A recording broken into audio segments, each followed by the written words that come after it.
오늘 우리가 읽으신 빌립보서 말씀을 통해서 잠시 말씀을 전하도록 하겠습니다. 우리가 잘 아듯이 빌립보서는 사도 바울이 감옥에 갇혀 있을 때 쓴 서신서입니다. 빌립보에 있는 교인들에게 편지를 썼는데요. 바울이 빌립보인들을 칭찬한 내용 중에 하나는 뭐냐면은 너희가 항상 나에게 복종했을 때, 바울이 있을 때, 영적인 지도자가 있을 때 교인들이 항상 바울의 말에 순종하고 따랐다라는 것을 이제 이야기하고 있습니다. 그렇지만 바울이 하는 얘기는 나 있을 때뿐만이 아니고 지금 없을 때 너희가 더욱더 복종해라. 그래서 두렵고 떨리는 마음으로 너희 구원을 온전히 이루어가라. 지금 이런 이야기를 하고 있습니다. 12절에 보시면은 두렵고 떨림으로 너희 구원을 온전히 이루라 이런 이야기 나와 있는데 이 구절도 신학적인 그 교리로서 상당히 어떤 의견들이 많이 있는 그런 구절인 것 같습니다. 두렵고 떨림으로 너희 구원을 온전히 이루라고 하는 말이 단순히 우리의 어떤 자세와 태도를 이야기하는 것뿐만이 아니고 더 넘어서 우리의 구원과도 관련이 있다고 저는 믿습니다. 그렇지만은 많은 교회에서는 이 부분은 한 번 받은 구원이 영원한 구원이라고 주장하는 교회에서는 이것은 이제 단순히 우리의 태도와 자세를 이야기하는 것이다. 뭐 이렇게 주장하는 교회들도 많이 있습니다. 그렇지만 구원을 온전히 이루라고 하는 말에는 굉장히 우리가 좀 무겁게 받아들여야 되는 부분들이 있습니다. 우리가 예수를 믿을 때 구원을 받지만 그렇지만 그 구원이라고 하는 것이 완성된 구원이 아니라고 하는 거죠. 제가 늘 강조드리는 말씀이지만 구원이라고 하는 것은 전체의 모습을 이야기하고 있는 겁니다. 한 순간에 어떤 시간적인 역사, 그 구원의 어떤 시작이 구원의 전체를 이야기하지는 않는다라고 하는 것입니다. 어느 교회에서 간혹 그런 이야기를 하는 것을 들었는데요.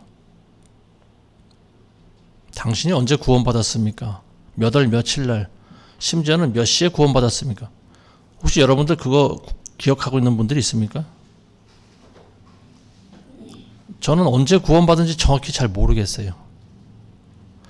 언제 교회를 나왔냐고 물어보면은 그거는 뭐 기억을 더듬어서 이야기를 해줄 수 있겠지만 그때 제가 처음 교회를 나왔을 때 제가 구원받았다라고는 저는 믿지 않습니다. 그럼 언제 이 사람 그럼 언제 구원받았을까요? 어느 목사님의 말씀을 제가 듣다 보니까 그런 비유를 말씀하시는데 저는 그게 굉장히 적합하다고 생각이 됩니다. 이런 질문이라고 하는 것은 참 질문 같지도 않은 말이라고 하는 거죠. 질문 자체가 이건 될 수 없는 말이다라고 하는 거예요. 왜냐하면 구원이라고 하는 것이 어느 한 일순간의 사건을 통해서 이 사람이 구원을 완성했다. 이렇게 볼 수가 없다라고 하는 거예요. 구원받은 이후에도 앞으로 우리에게는 얼마나 많은 날이 있고 살아갈 시간이 얼마나 많이 있습니까? 성경은 그 부분에 대해서 많이 기록을 하고 있습니다. 우리가 한번 구원받았다 하더라도 넘어질까 조심하라고 제가 늘 말씀드리지 않습니까? 성경에서는 많은 구절에서 그런 부분들에 대해서 이야기를 하고 있어요. 그럼 구원이라고 하는 것이 과연 무엇이냐? 예수님께서 품꾼의 비유를 말씀하고 계시는데요. 많은 사람들이 생각할 때 그렇게 생각하는 것 같습니다. 구원이 마치 내가 예수님을 믿게 되었을 때 나는 이미 모든 것을 다 완성했어. 나는 그때 구원받았어. 아마 그렇게 생각하시는 분들은 내가 언제 구원받았다라고 하는 것을 아마 기록에 남겨놓지 않나 싶습니다. 실제로 우리 교회에 나왔었던 어떤 청년도 저한테 그런 이야기를 스스럼없게 하는 걸 들었는데요. 우리 교회에 심지어 5년, 6년 나왔었는데 그 당시에 그 친구가 그런 이야기를 하더라고요. 저는 몇 월 며칠 날 구원을 받았습니다. 이렇게 이야기를 하는 거예요. 그래서 저는 그때서 비로소 이 친구가 예수 그리스도를 믿었나 보다. 저는 그렇게 생각을 했습니다. 그때 어떤 성령의 역사가 있었는데 그 친구가 그거를 본인도 알고 아마 그때 구원을 받았다라고 저는 그렇게 생각을 했습니다. 근데 꼭 그러냐면 그런 것은 아니에요. 그동안 나오면서 교회를 나오면서 은혜도 받았고 기도도 하고 또 은혜 받으면 눈물도 흘리고 나름 믿음이 좋다고 생각한 청년이었습니다. 근데 언제 어느 날 며칠 날 자기가 구원을 받았다 이렇게 자신 있게 이야기하려고 오는 것은 굉장히 그 말 자체를 듣고 제가 좀 당황한 적이 있습니다. 근데 그 목사님의 말을 빌리자면은요, 어떤 사람이 일터에 가서 아침부터 저녁까지 일을 하는데 어떤 사람이 그 사람한테 이렇게 물어본다라고 하는 거예요. 당신은 언제 일했습니까?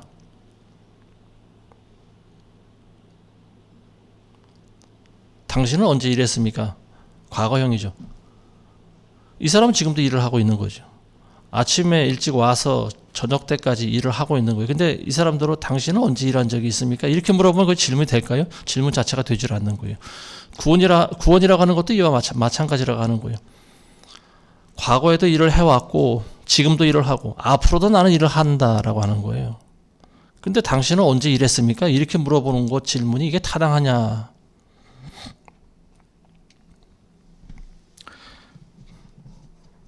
많은 교인들이 신앙생활하면서 두렵고 떨리는 마음을 갖지 않고 있는 것 같습니다. 그 이유 중에 하나는 뭐냐면은 자기 구원이 이미 완성이 됐다라고 하는 거예요. 그리고 하나님은 좋은 분인데 그렇게 배워왔는데 어릴 때부터 왜 자꾸만 우리가 두렵고 떨리는 마음을 가져야 됩니까? 왜 하나님을 자꾸만 무서운 하나님으로 각인시켜야 됩니까?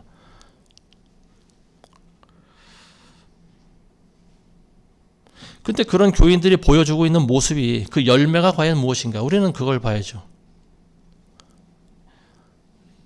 교회 숫자를 운운하고 교인들의 수를 따지며 그리고 교회 예산을 따지고 그리고 교회가 몇 나라에 선교를 했는가 이런 것들을 따지는 교회에서 그러면 과연 그런 교회가 우리나라에 수도 없이 많이 있을 텐데 지금 우리가 보여주고 있는 사회의 모습이라고 하는 것이 과연 하나님의 나라에 흡사한 모습을 보이고 있는가? 우리는 거기에 대한 질문을 해봐야 됩니다.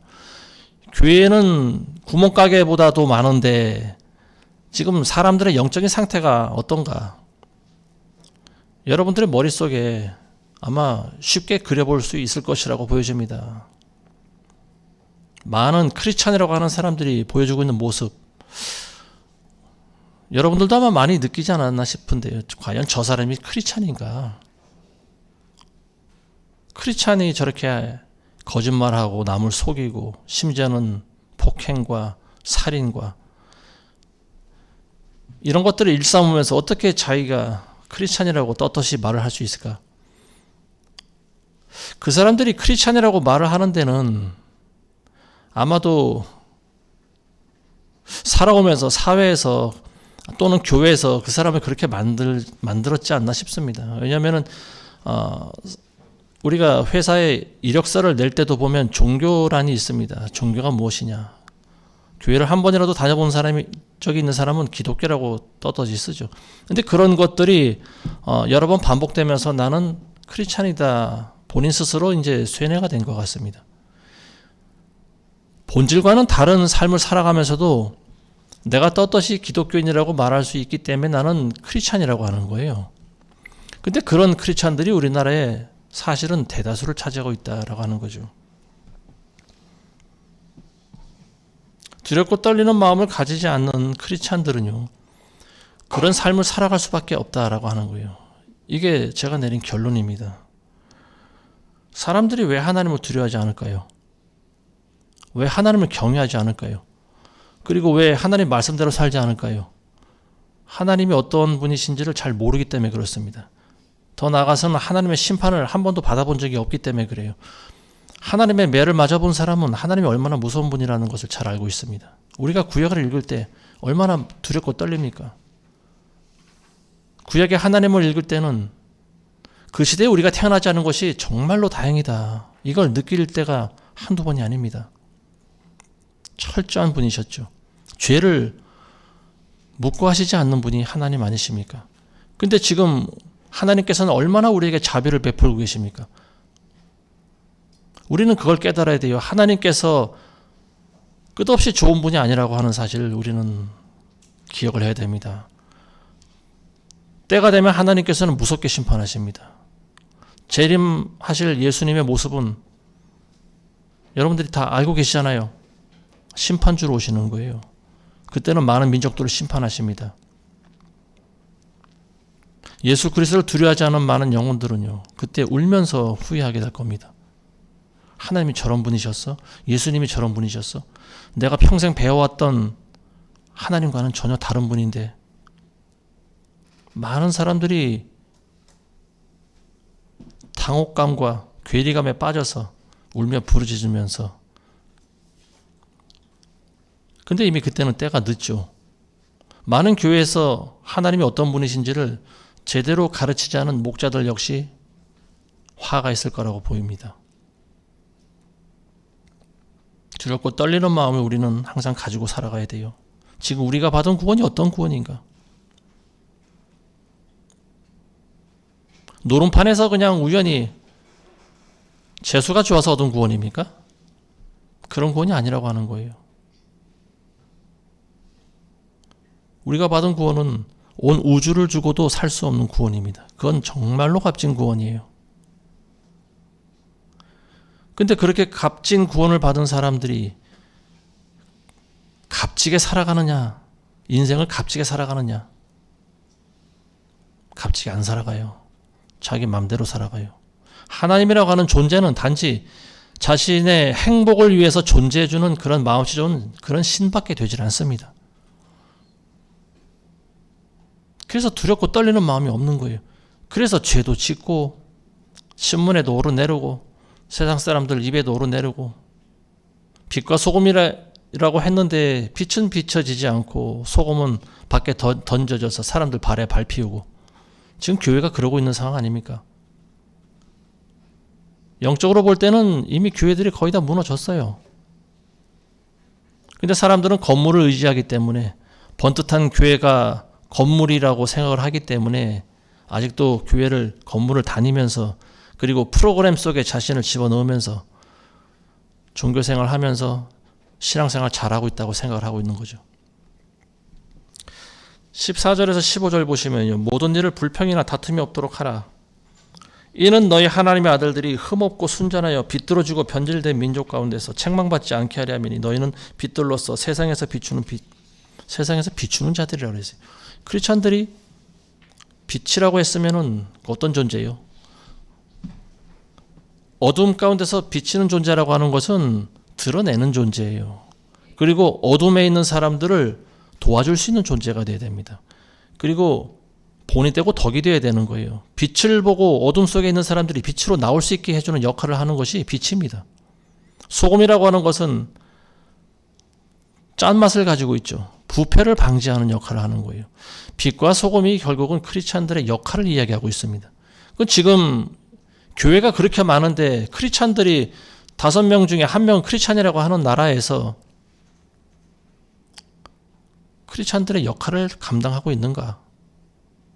오히려 발에 밟히고 있다라고 하는 거죠.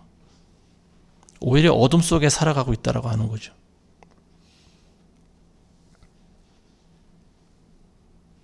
뉴스를 보면은 각종 범죄와 외설적인 그런 것들, 음란하고 정욕적이고 더러운 이런 문화와 관련된 일들을 보면은요. 그래서 세상에서는 성공한 사람들이 많이 있는 것 같습니다. 근데 그 사람들이 하는 이야기를 들어보면 다 하나님께 영광을 돌린대요. 차라리 돌리지 마세요. 내가 크리스찬이라고 말하지 마세요. 어디 가서. 하나님의 이름에 먹칠을 해놓고서 왜 자신이 크리스찬이라고 떳떳이 이야기를 합니까? 언제든가도 얘기했지만 영화를 만드는 사람들도 그래요. 성경과는 전혀 거리가 먼 그런 미신적인 그런 영화를 만들어 놓고 제작자부터 감독부터 주연 배우까지 전부 크리스찬이라고 또 떳떳이 이야기를 하는 걸 봤을 때 얼굴이 화끈화끈해져요. 이런 사람들이 어떻게 크리스찬인가?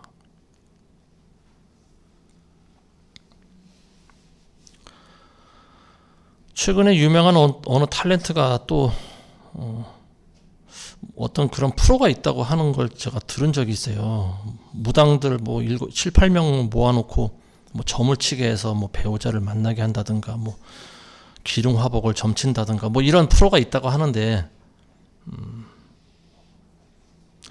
그 사람이 무신론자 같으면 상관이 없는데 그 사람도 크리스찬이라고 하는 거죠.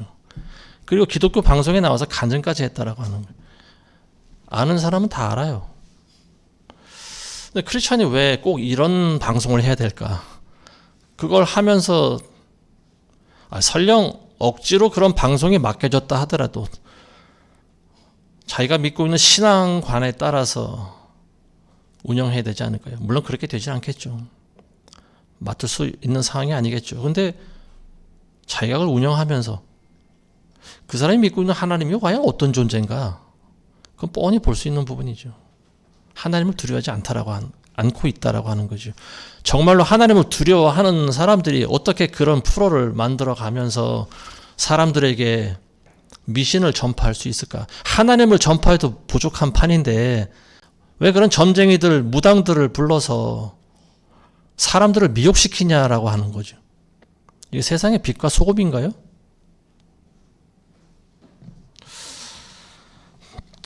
지난주에 여러분들이 아시는 사건, 큰 사건이 하나 있었죠.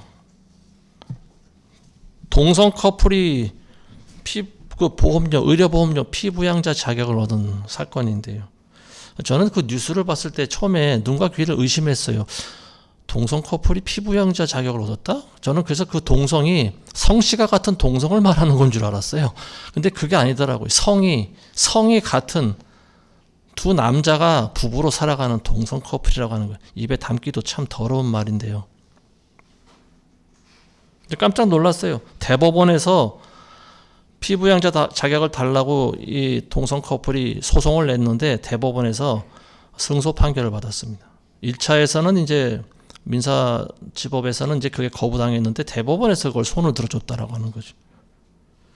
근데 깜짝 놀랐어요.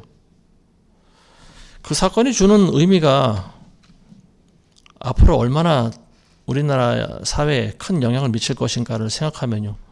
정말로 등골이 서늘합니다. 앞으로 우리 같은 크리스찬들은 설 자리가 없게 된다라고 하는 걸 보여주고 있는 거죠.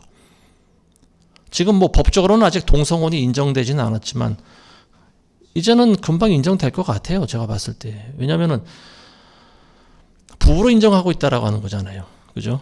동성인데도 부부로 인정하고 있다라고 하는 거죠. 말은 그렇게 하지 않고 있지만 피부양자 자격을 얻는다라고 하는 것은 그 커플을 인정해 준다라고 하는 거고요. 앞으로 우리나라에서 몰래 숨어서 살아가고 있던 이런 동성 커플들 이제 전부 다 피부양자 자격을 주게 생겼어요. 왜냐하면 대법원에 판례가 생긴 거예요. 이게 설령 잘못된 판결이라 할지라도 이 판례라고 하는 것이 생기면은요 뒤집기가 쉽지가 않습니다.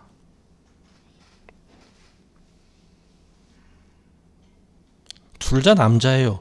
저는 동성 커플이라서 어떤 사람들인가. 근데 이미 한 몇 년 전에 보니까 뉴스에 나와서 동성 커플이 결혼했다, 뭐 친지들의 축하를 받으면서 결혼했다라고 이미 예전에도 뉴스에 한번 나온 사람들이더라고요. 한 사람은 뚱뚱하고 남자 역할을 한 사람이고, 남자니까 당연히 남자 역할을 하겠죠. 근데 한 사람은 좀 멸치같이 말랐어요.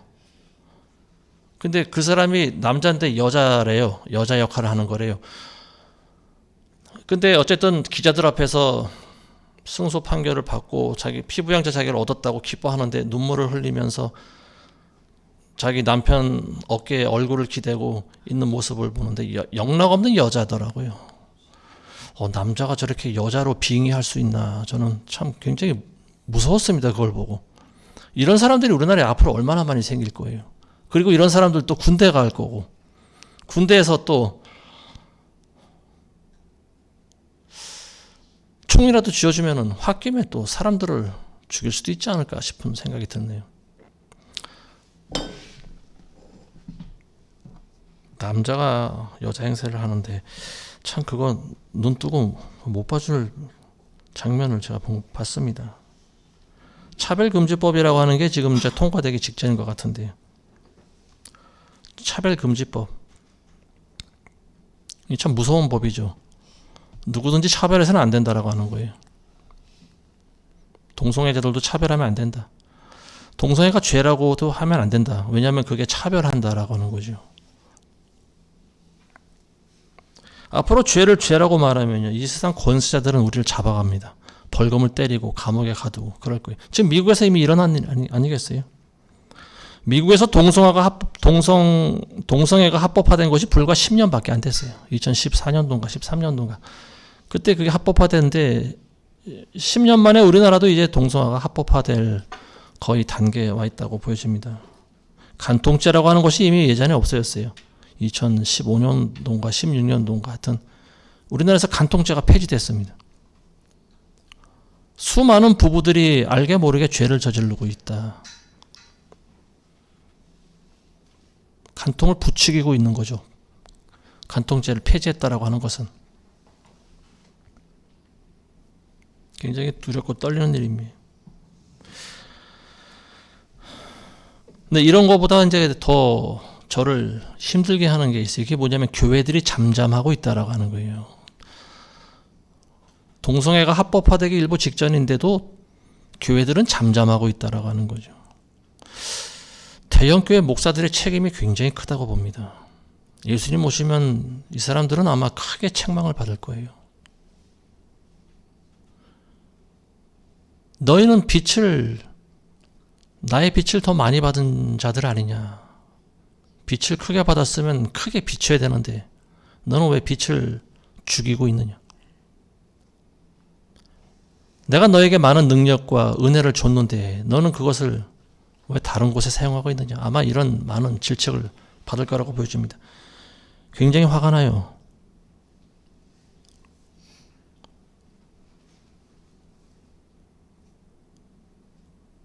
목사들이 입을 꾹 닫고 있어요. 전 그런 목사들 보면서 그런 생각이 듭니다. 이 목사들이라고 하는 존재가 중대형 교회 목사들 모습이 저는 꼭 두꺼비와 같다. 그런 생각합니다. 두꺼비가 평소에 입을 꼭 닫고 있잖아요.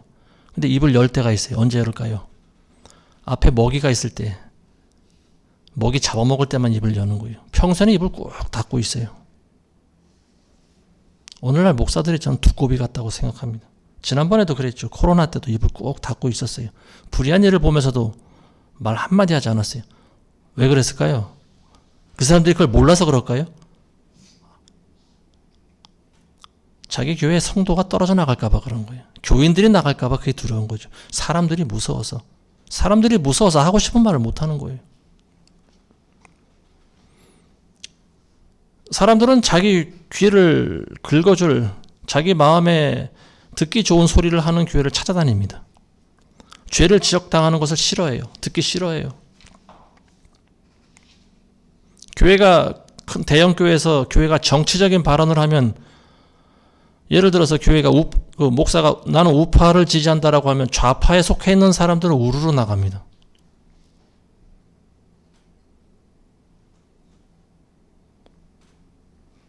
정치적인 얘기를 안 하는 거예요. 의료 분쟁 때도 우리같이 작은 교회인데 그 얘기를 하니까 싫어하는 사람들이 있더라고요. 결국은 그 과정 나갔지만요.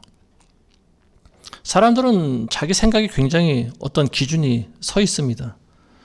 하나님의 말씀이라 할지라도 내 생각과 다르면은 언제든지 교회를 나갈 수 있는 거예요. 그래서 WCC에 대한 이야기도 못하죠, 교회가. 이미 우리나라에 있는 10개 교단 넘는 대형 교단들이 전부 WCC에 가입되어 있죠. 이런 교회들은 WCC가 잘못된 거라는 말을 못하는 거예요.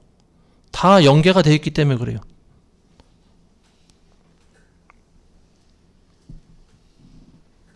동성애에 대한 부분도 이야기하지 않아요. 동성애가 분명히 성경엔 죄라고 나와 있지 않습니까? 근데 동성애에 대한 이야기를 안 해요, 요즘에. 동성 커플이 오면은 동성애자들이 있기 때문에 그래요, 큰 교회는.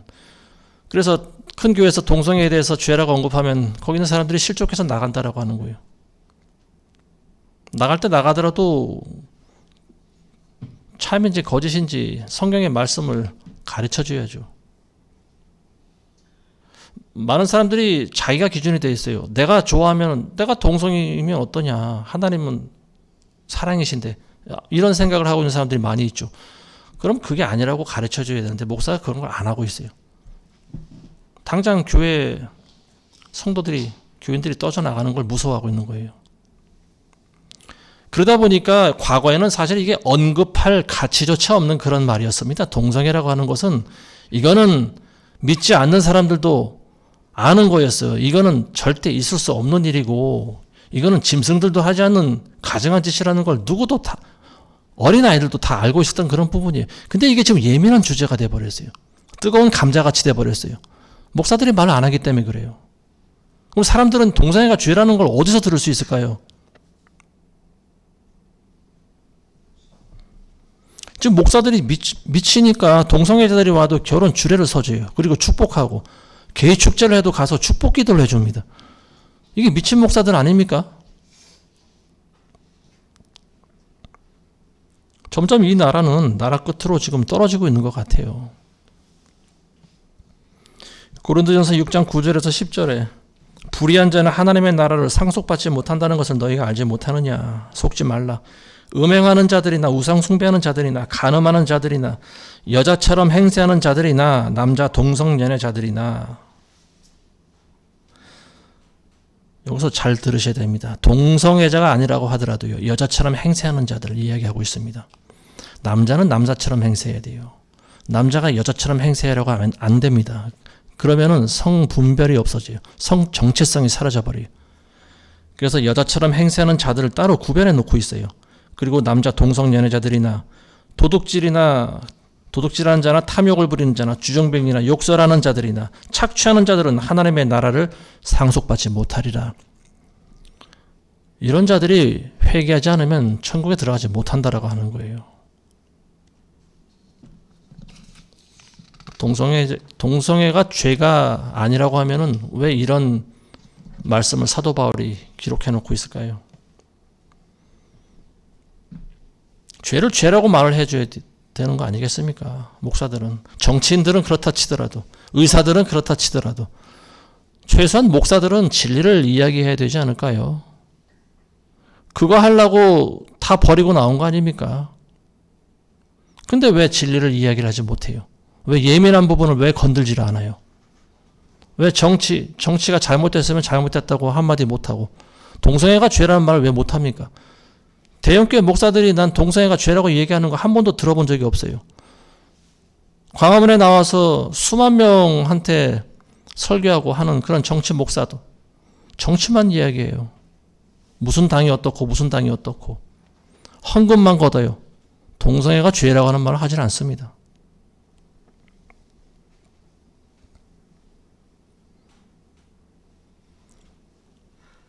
(9월) 달에는 또 무슨 기독교 대회를 한다고 그러죠. 우리나라에서 2013년도에 WC 대회를 우리나라에서 했는데요. 부산에서. 그때 같은 대회가 될까봐 저는 걱정이에요. 아마 뭐 한 8, 90%는 그런 대회가 될 거라고 보여지고 있는데, 근데 저는 그런 생각이 듭니다. 이게 뭐 신학적으로 어떤 이단 시비가 좀 있는 것 같은데, 뭐 비록 그렇지 않다 하더라도요, 왜 꼭 이런 큰 대회를 열어야만 되는가? 그래야만 복음이 전파되는가? 저는 그런 생각을 지울 수 없어요. 큰 대회를 열다 보면 꼭 사단이 틈타지 않습니까? 큰 대회를 열면은 각종 사상과 교리와 교파와 자기가 숭배하는 신들이 전부 다른 사람들이 다 모이는데 왜 꼭 기독교 선교를 위해서 이런 전도, 이런 대회를 꼭 해야만 되느냐라고 하는 거예요. 사람들의 욕을 먹어가면서까지. 준비위원장이 우리나라 유명한 목사라고 하는데요. 그분은 감리교회 목사고 예전에 WCC 때도 WCC를 옹호한 발언을 한 그런 분 아닙니까? 그분이 뭐 문제 없다고 뭐 하는 것 같은데요. 근데 그런 대회를 왜 굳이 우리나라에서 꼭 열어야 될까? 2013년도의 교훈을 우리가 상기해 봐야 되지 않을까요? 그런 대회를 하기 전에. 그때 어떤 일이 있었는지. 기독교 대회가 아니고 그때는 종교인들의 대회였죠. 우리나라 완전히 귀신 집합소로 만들어 버렸지 않습니까? 근데 왜 지금도 하나님 기뻐하시지 않는 그런 일을 하려고 하느냐. 안타까운 거예요.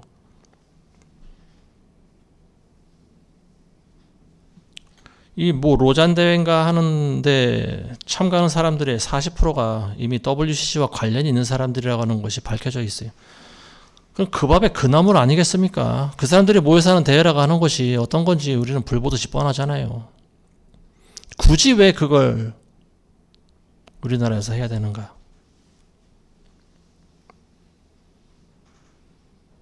다른 종교인들이 모이지 않는다라고 해도 거기서 잘못된 교리가 전파될 것이 불보듯이 뻔하지 않습니까? 감리교에서는 이미 WC에 예전에 가입했고요. 감리교는 다원주의적인 그런 구원론을 가장 많이 설파하는 그런 교회 아닙니까? 하나님 외에도 구원이 있다라고 하는 거죠. 템플 스테이도 하고 캐톨릭과 하나 되려고 노력을 하고 그들이 외치는 건 영성이죠. 영성을 강조하는데 그게 과연 누구를 위한 영성인가라고 하는 거예요. 모든 종교인들이 다 하나가 되고 그리고 결국 하나님으로 종결된다라고 하는 그런 이상 야릇한 교리를 전파하면서 그러면 우리가 왜 예수 그리스도를 전합니까? 왜 복음을 전합니까? 왜 성경을 가르칩니까? 그럼 왜 교회를 세웁니까? 마음대로 살아도 다 하나님으로 귀결되는데 모든 사람들이 다 구원받는데 왜 그러면은 왜 예수님을 따라갑니까 우리가? 로잔 대회를 누가 만들었는지 보니까요. 다 알만한 사람들이 만들었더라고요. 1974년도에 빌리 그레햄 목사, 이미 죽었지만 빌리 그레햄 목사하고 존 스터트 목사가 둘이서 주최해서 만든 그 대회가 로잔 대회입니다. 존 스터트 목사는 지옥이 없다라고 하는 그 말로 굉장히 유명해진 목사인데요. 예수님이 있다고는 지옥을 왜 자기가 없다고 합니까? 세상에. 그런 사람이 어떻게 목사예요? 근데 그런 사람들이 주최한 대회가 오죽한 대회겠습니까? 근데도 거기 많은 대형 교단들이 모여들어요. 전 세계 각국에서 모여듭니다.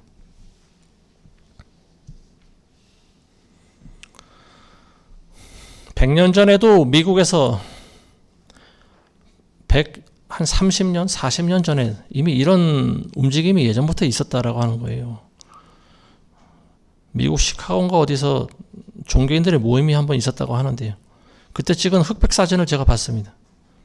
1890 몇 년도에 찍은 사진인데 목사들과 중들과 승려들과 무슬림들과 이상 야릇한 그런 종교인들이 다 모여 있었어요. 수백 명이 모여서 찍은 사진을 제가 본 적이 있습니다.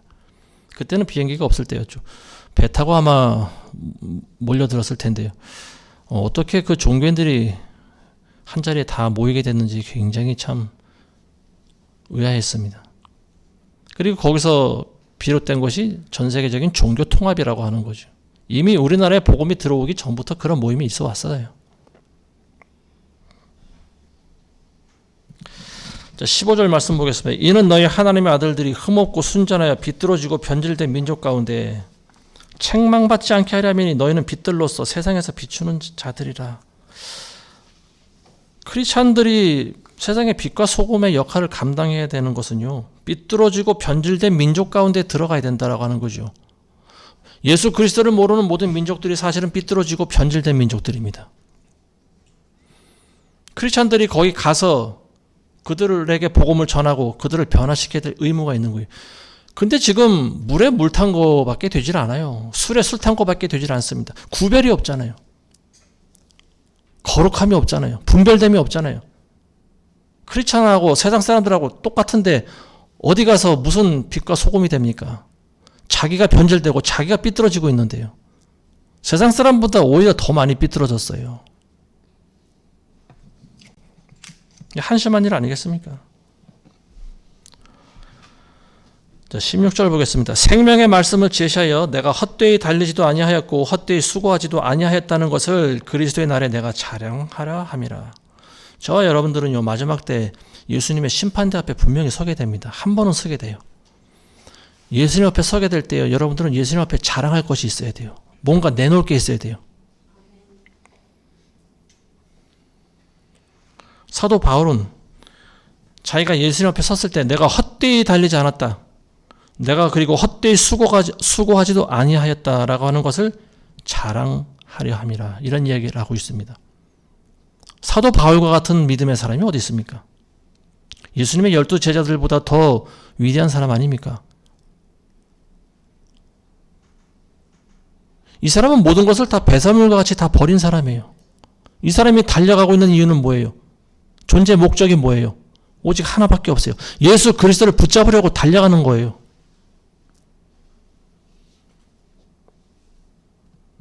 어떤 사람들은 헛되이 달려갑니다. 방향이 잘못됐어요. 삐뚤어 달려갑니다.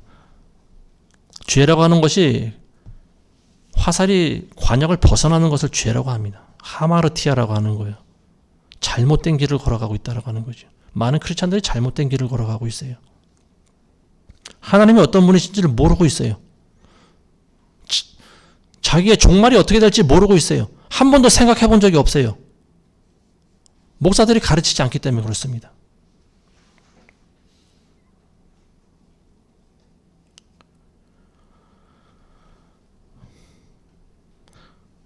바울은 빌립보의 교인들에게 또 이런 말을 합니다. 예수 그리스도 안에서 하나님의 고귀한 부르심의 상을 위해 표대를 향해 쫓아갈 뿐이라.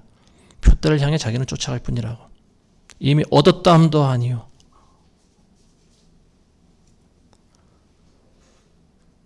성취되었다 함도 아니라고 그랬어요. 내가 이미 얻은 것이 아니라고 했어요. 내 업적이 아니라고 하는 거예요. 지나간 것은 배설물이다. 자랑할 것이 없다라고 하는 거죠. 자랑할 것이 있다라고 하면은 내가 예수님 앞으로 최선을 다해 달려온 것, 이거 하나밖에 없습니다. 이게 자랑거리라고 하는 거예요. 내가 뭘 많이 해서가 아니고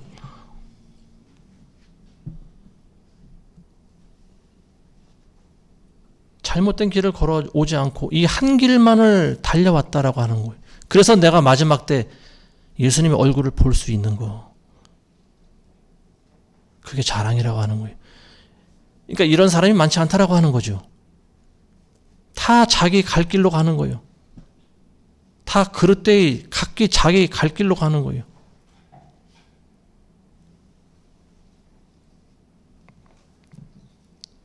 세상에 있는 것들이 목적이 되면 안 되는 거예요. 세상에 있는 목적을 추구하면은 잘못된 길로 걸어갈 수가 있습니다. 예수님만 바라보셔야 되는 거예요. 우리가 살아가고 있는 모든 목적이 저와 여러분들의 행복이 되어서는 안 된다라고 하는 거예요. 행복하지 않더라도 저와 여러분들은 예수 그리스도를 위해 살아가야 됩니다. 예수님이 목적이 돼야 돼요. 그렇게 열심히 살아가도 마지막 날에 예수님 얼굴 보면은요, 성공한 거예요. 얼굴 보지 못할 사람들도 많이 있다라고 하는 거예요. 평생을 큰 교회에서 섬기고 봉사하고 예배드리고 신앙생활을 했는데 잘못된 길로 간 사람들이 상당히 많이 있다라고 하는 거죠. 진리와는 상관없는 사람들이 많이 있다라고 하는 거예요. 크리스찬이라고 하는 사람들 가운데.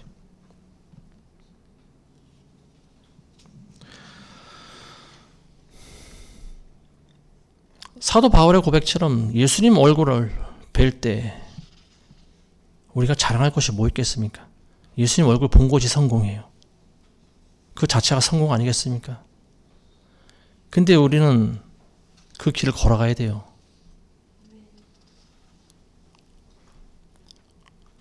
물론 우리가 그 길을 항상 똑바로 갈 수 있다라고는 생각하지 않습니다.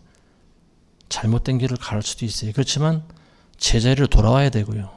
좌로 치우치다가 가운데로 걸어가고 우로 치우치다가도 또 가운데로 걸어오고 결국은 똑바로 먼 길을 봤을 때 결국은 예수 그리스도를 향해 달려갈 줄 아는 이것이 크리스찬들의 삶이 되어야 된다고 저는 믿습니다.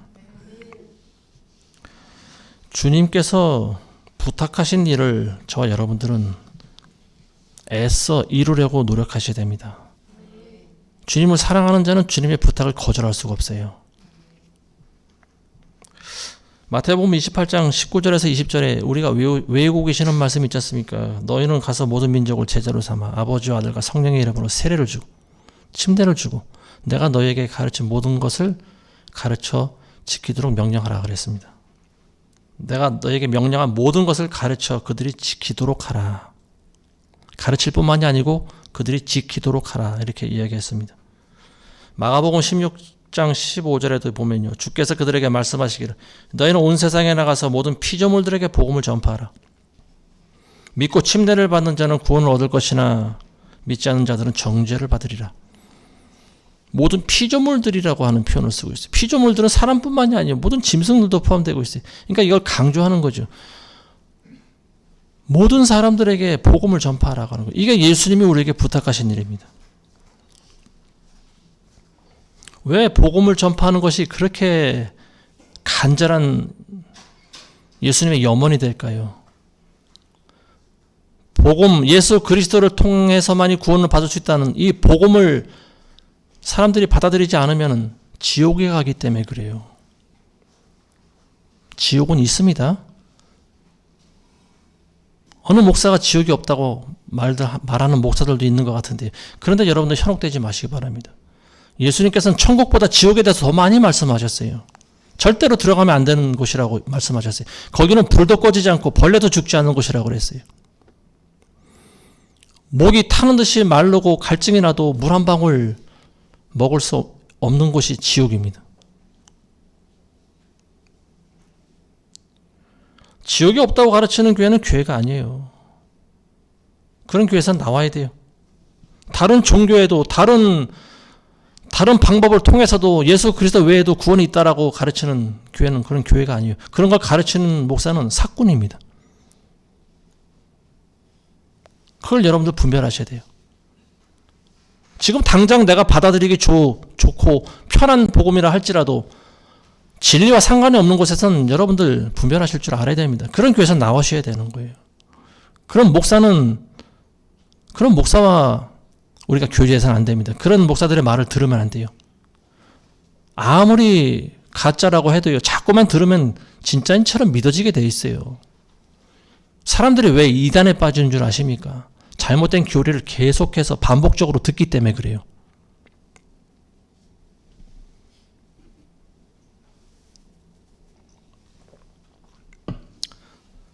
여러분들은 예수님 만날 때까지요, 예수님 오실 때까지 다른 거 보지 마시기 바랍니다. 예수님의 말씀을 목숨 걸고 지키시기 바랍니다. 예수님께서 우리에게 부탁하신 말씀이 있어요. 복음을 전하라고 하는 거예요. 많은 민족을 제자 삼으라고 하는 거예요. 모든 종교의 구원이 있고 지옥이 없다라고 하면 우리가 왜 복음을 전해야 될까요? 왜 예수님께서 우리에게 복음 전파의 사명을 주셨을까요? 이것부터가 맞지 않잖아요. 복음을 전해야 됩니다. 예수님을 모르고 죽는 영혼들은 지옥에 가게 되어 있습니다. 그게 하나님의 법이에요. 하나님이 얼마나 좋으신 분인데, 하나님은 사랑이신데 왜 우리를 지옥에 넣으실까? 그게 미혹입니다. 여러분들은 왜냐고 묻지도 말고 따지지도 말아야 돼요. 성경에 기록이 되어 있으면 그게 곧 하나님의 법입니다. 그리고 여러분들 안에서 하나님의 성령이 증거하고 있지 않습니까? 어떤 게 옳고 그렇다라고 하는 것을.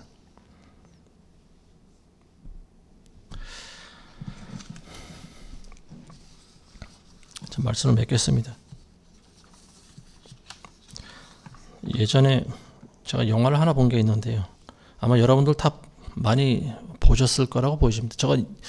저희가 뉴질랜드 있을 때 개봉한 영화인데 제목이 국제시장이라고 하는 겁니다. 혹시 여러분들 보셨나요? 저희는 그때 하도 삶이 각박하고 힘들다 보니까 영화가 개봉된 거는 알았는데 볼 엄두를 내지 못했습니다. 나중에 봤습니다. 나중에 한국에 와서 그것도 전체적으로 보지 못하고 하이라이트만 이제 조금 봤는데, 근데 이제 그걸 보다가 마지막 장면을 보는데 저도 모르게 눈물이 나오더라고요. 어떤 영화냐면 이제 우리들의 아버지들 세대에 대한 영화입니다. 우리 아버지들 세대에 대한 영화예요. 주인공 덕수라고 하는 사람이 일제시대 때 태어나서 6.25를 거치고 가난한 시절을 겪어내면서 살아온 그 이야기를 영화로 그린 영화인데요. 이 주인공이 이제 함경도에서 태어났죠. 근데 6.25가 터지니까 이제 흥남 부둣가에서 배를 타고 미군에 보낸 배를 타고 이제 남쪽으로 내려와야 되는 상황인데 가족들이 다 올라가고 자기도 배에 탔는데 자기가 손 붙잡고 있던 자기 막내 동생이 어디 간지 없어진 거예요. 막내 동생의 손을 놓친 거예요. 그래서 그 사실을 알고 아버지가 딸을 찾으려고 다시 배를 내려갑니다. 구사일생으로 배 위에 겨우 올라왔는데 딸을 찾기 위해서 아버지가 내려가고요. 그리고 그 이후로 아버지와는 이제 영영 결별이 되는 거죠. 근데 그 아버지가 딸을 찾으러 내려가기 전에 주인공한테 당부한 말이 있어요. 그게 뭐냐면은 내가 없으면 장남인 네가 가장이다. 그러면서 가족들을 잘 돌보라는 그런 이야기를 합니다.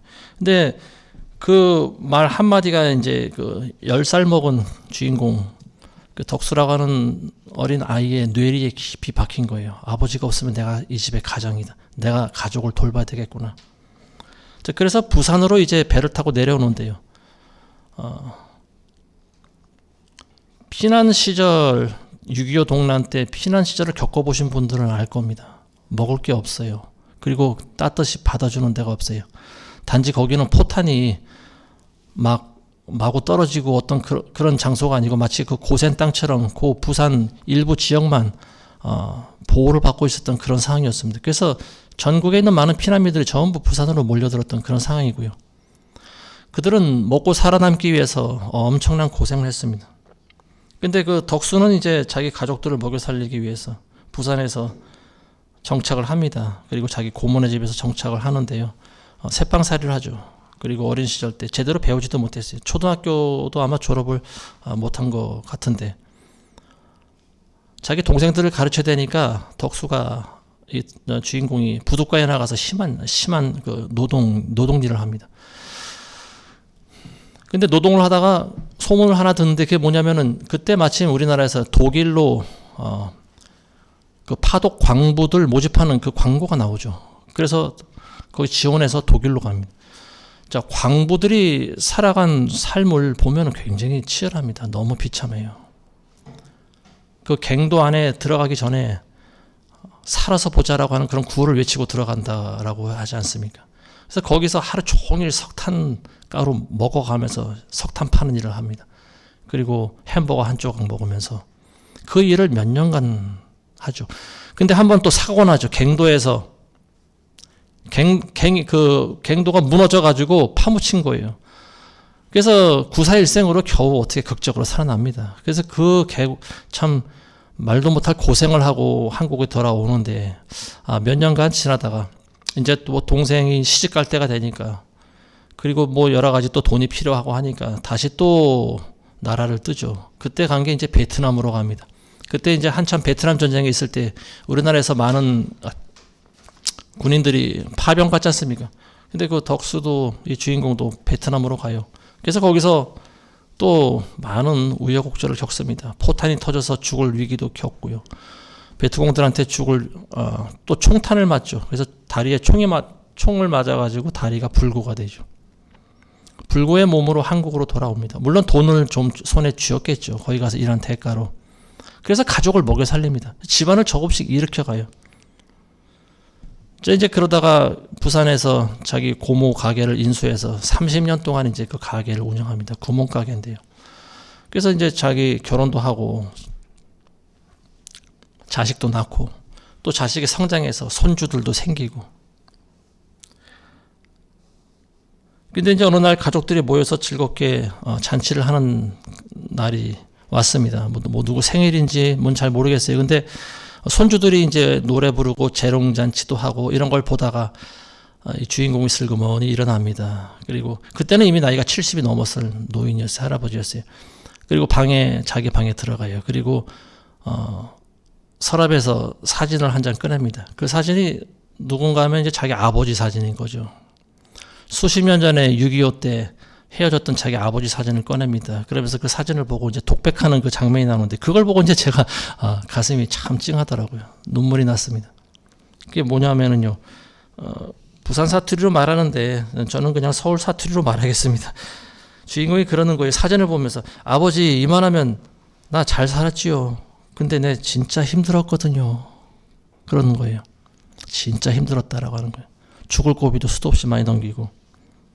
그러면서 그 말을 하면서 그 사진을 껴안고 우는데 영화에서는 어린아이의 모습으로 이제 다시 또 비춰줍니다. 그랬더니 그 아버지가 나타나는 거예요. 아버지는 이제 이미 그때 이미 현실적으로는 돌아가셨겠죠. 근데 영화에서는 아버지가 나타나서 어린 덕수를 껴안아주면서 이렇게 위로를 해줍니다. 네가 얼마나 세게 고생했는지 다 안다. 나도 네가 영 보고 싶었다. 그런 이야기를 하는 거예요.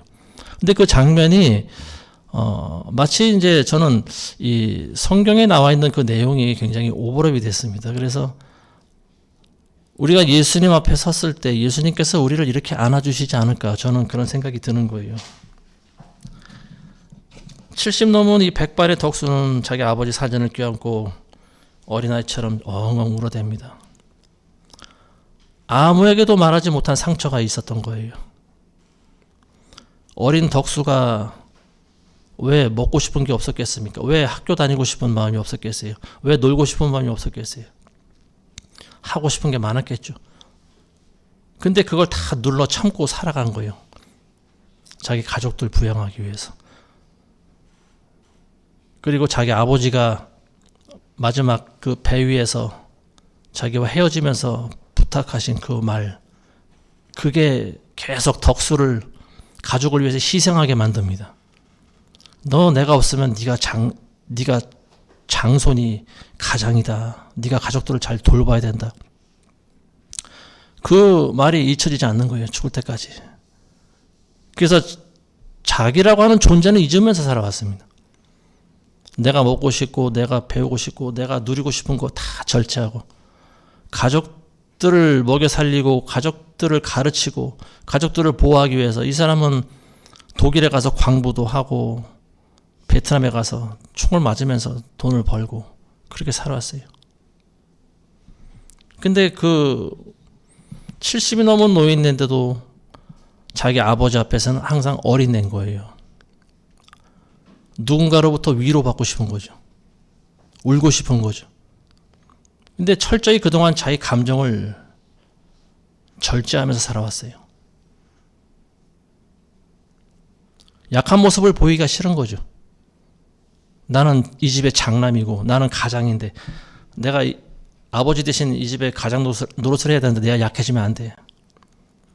그래서 독일도 가고 베트남도 가고 아마 누가 물이나 불에 뛰어들으라고 하면 그렇게 했을 거예요. 자기 가족들을 위해서.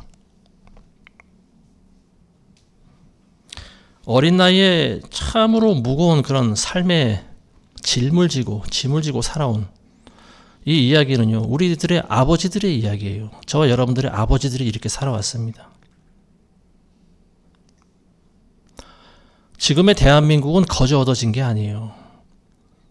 이런 우리 아버지, 할아버지들의 헌신이 있었기에 가능한 일입니다. 이 장면을 보면서 저는 그런 생각이 들었어요. 우리가 예수님 만나게 될 때 예수님도 우리를 위로해 주시겠구나.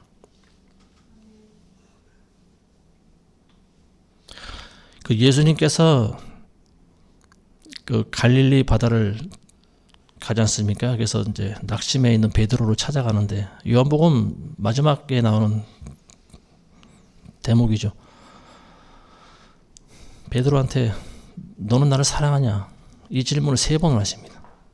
그러니까 그 베드로가 내가 예수님을 사랑합니다. 근데 그때마다 예수님이 하시는 말씀이 너는 내 양을 치라. 그리고 내 어린 양을 치라.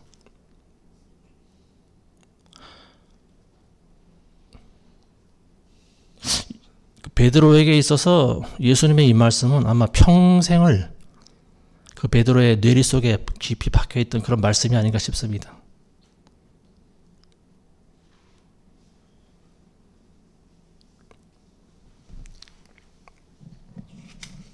근데 그걸 거부할 수 없는 게 예수님께서 직접 부탁하신 일이기 때문에 그래요.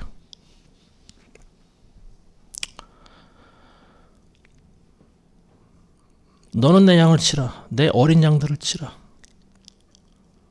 베드로라고 육신적인 욕망이 없었을까요? 왜 행복하고 싶은 마음이 없었을까요? 성경에 나와 있는 선지자들이나 주의 종들이 우리는 성경을 읽을 때 이 사람들은 원래 그렇게 타고났으니까 대단한 사람들이니까 이걸 감당할 만한 힘이 있었을 거야. 저는 과연 그랬을까 그런 생각이 들어요. 이 사람들도 인간이라고 하는 거예요.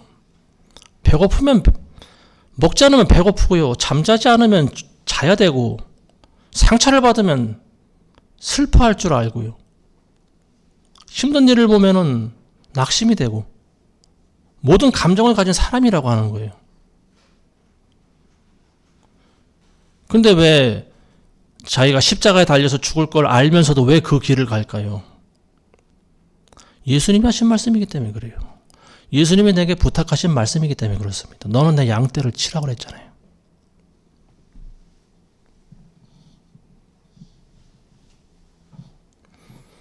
그 영화에서 주인공 덕수는 아버지한테 그렇게 말합니다. 아버지, 이만하면 내 잘 살아왔지요.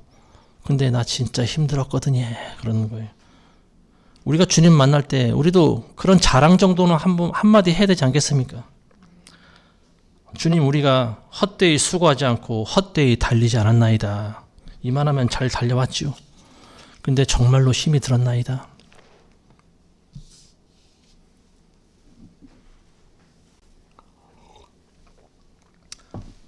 주님께서 우리를 안아주시면서 아마 이렇게 말할 거라고 보여집니다. 그래, 그동안 참 고생이 많았구나. 내가 다 보고 있었다. 이제 너희를 위해 창세로부터 예비된 나라에 들어가서 영원한 안식을 누리거라. 예수님 반드시 그런 말씀 해주실 줄로 믿습니다. 예수님을 믿고 예수님으로부터 부탁받은 사람들입니다. 저와 여러분들은 복음을 전파하라고 하는 부탁을 받은 사람들이에요. 이거는 주의 종들만 받은 것이 아닙니다. 여러분들 다 부탁받았어요. 모든 민족을 제자로 삼아 아버지 아들과 성령의 이름으로 세례를 주고 그들을 가르쳐서 지키게 하라고 그랬어요. 이게 예수님이 우리에게 주신 명령입니다. 그리고 부탁하신 말이에요. 내 양떼를 너희가 잘 인도해야 된다라고 하는 거예요.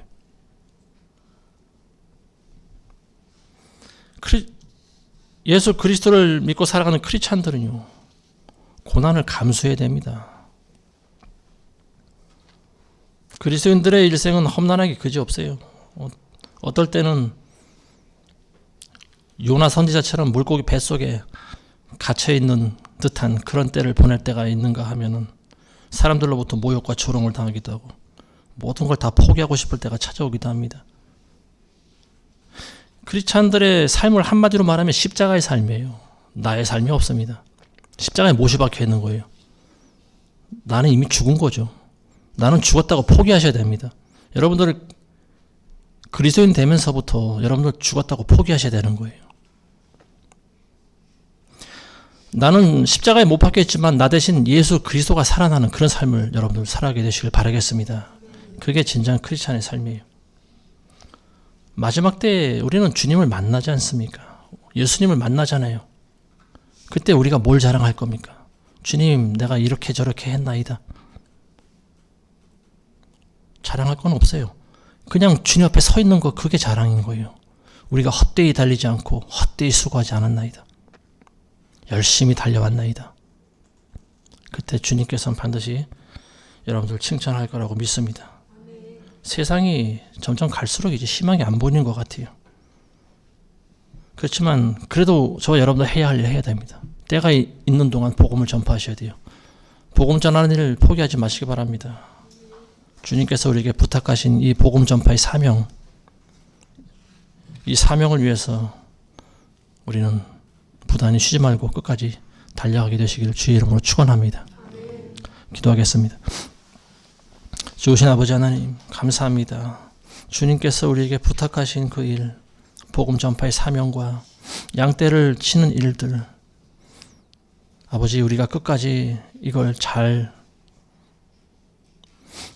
맡아서 이룰 수 있도록 하나님 도와주시옵소서. 세상이 아무리 어렵고 힘들어도, 아무리 낙심되는 일들이 많이 있다 하더라도 우리는 그 길을 끝까지 걸어갈 수 있도록 하나님 도와주시옵소서. 예수님의 이름으로 기도드리옵나이다.